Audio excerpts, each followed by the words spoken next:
Vista dalle regioni, quali ripercussioni prevede? Noi abbiamo sentito Luca di Montezemolo, questo appello accorato, dice: mi stupisce il silenzio assordante della classe dirigente, rischiamo un commissariamento. Poi ha fatto altre valutazioni politiche che riguardano il partito di Berlusconi. Vista dalle regioni, com'è questa crisi? Guardi, mi permetta di dire in tutta sincerità che la crisi secondo me in questo momento ha più una ricaduta internazionale, c'è un tema di visibilità, il fatto della stabilità di questo paese che comunque viene letta a livello internazionale in maniera negativa in queste ore, quindi l'idea anche dell'attrattività. Noi abbiamo assistito a questo progetto Destinazione Italia, immagino che Destinazione Italia con questo biglietto da visita sia veramente già fallito prima di partire. E concretamente la crisi pesa, ma pesava anche prima la presenza del governo. Mi spiego, io ho una regione nella quale ci sono 170.000 disoccupati, 2 ragazzi su 4 non trovano lavoro, ed è una regione nella quale la tassazione media, la pressione fiscale media, in assenza di quel cuneo fiscale del quale parlava anche Luca di Montezemolo prima, è una tassazione del 68,5%. A un'ora e mezza da qualsiasi capoluogo veneto c'è la Carinzia che ha una tassazione del 25%, e a un'ora dalle nostri confini si va in Europa dove la tassazione media è del 46%. Quindi i nostri imprenditori sono dei pionieri. Chi mi sta ascoltando dice vabbè, quelli del resto del mondo no. Sì, tutti sono dei pionieri gli imprenditori italiani, però dico che se va male in Veneto, una delle 5 regioni che ha un residuo fiscale attivo, cioè noi lasciamo 18 miliardi di euro all'anno a Roma per contribuire alla solidità di questo paese, se va male da noi, se non si pagano più le tasse, va a finire.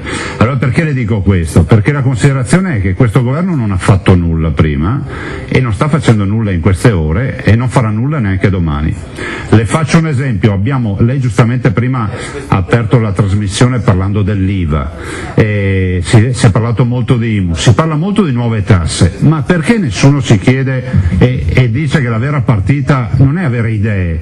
Il buon governo ormai ce l'abbiamo tutti in mente, no? Vendere tutto quello che possibilmente si può vendere che non è funzionale all'azione dello Stato, e pensare al cuneo fiscale e quindi dare più soldi in busta paga ai lavoratori, e mettere a posto il tema della fiscalità. Perché non lo si fa?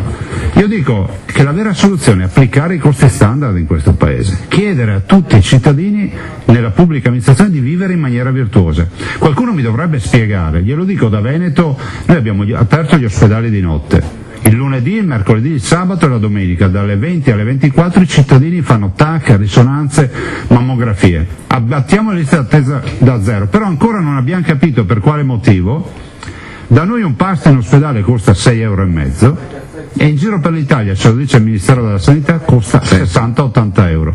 Le dico perché se si applicassero, poi mi zittisco, i costi standard, avremmo un risparmio annuale di 30 miliardi di euro. E quindi non servirebbero più le tasse, avremo i soldi per rilanciare l'economia. Senta, comunque, come si ragionava anche con i colleghi, con Antonio Polito, con Gavino Moretti, questa crisi sembra che ormai sia irreversibile, quindi che o presto o un po' meno presto si tornerà a votare. La Lega che cosa farà? Lei che cosa risponde a chi le chiede di mettersi in campo per la guida del partito, e hai visto mai anche per la premiership? Ma guardi, io le dico con tutta sincerità e ripeto quello che ormai è diventato un adagio per me: i veneti hanno votato una persona che doveva fare e deve fare il governatore a tempo pieno, H24, punto, mi fermo lì. Vabbè, c'è anche un sindaco che potrebbe correre, ma è in carica. Questa è un'altra partita, ognuno risponde ai propri cittadini e soprattutto risponde anche alle proprie disponibilità di tempo. Io penso che la regione in questo momento, la mia regione, con quei disoccupati, con quelle difficoltà e con le tante sfide che abbiamo di fronte,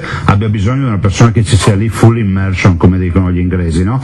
Proprio immerso totalmente nelle attività, e penso che io credo anche che questo dovrebbe essere il driver per molti di noi amministratori. Quindi chi ha cariche se le deve tenere fino alla fine del mandato e non deve essere richiamato da eventuali suggestioni di elezioni. Quindi un governatore come lei, un sindaco come Renzi, ma anche come Tosi. No, guardi, io non mi riferivo né a Renzi né a Tosi, ognuno fa quello che vuole, anche perché conosce le proprie propensioni, le proprie disponibilità personali, il tempo che ha a disposizione. Io dico che la mia regione oggi ha necessità di avere un governatore a tempo pieno. Del resto io mi sono candidato con questa parola data ai veneti, perché già allora c'erano i venticelli di dire vai a guidare la Lega, vai a fare di nuovo il ministro, altre cose. Ho detto no, i veneti devono avere 5 anni di stabilità, quella stabilità che non c'è. Quanti ne ha fatti?